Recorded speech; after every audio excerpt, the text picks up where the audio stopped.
Welcome to TechShoba channel. In today's video, I'm going to show you how to clean cache and junk file from your Windows. First, go to the search bar, then click on disk,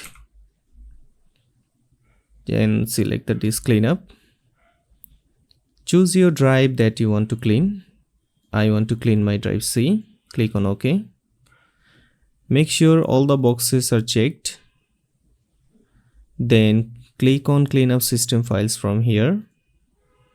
Choose your drive again. This will calculate all the caches file from your Windows. Now from here, make sure check all the boxes again. Then click on OK. Click on delete file. This will permanently delete all the cache and junk file from your Windows. Then wait for until it complete.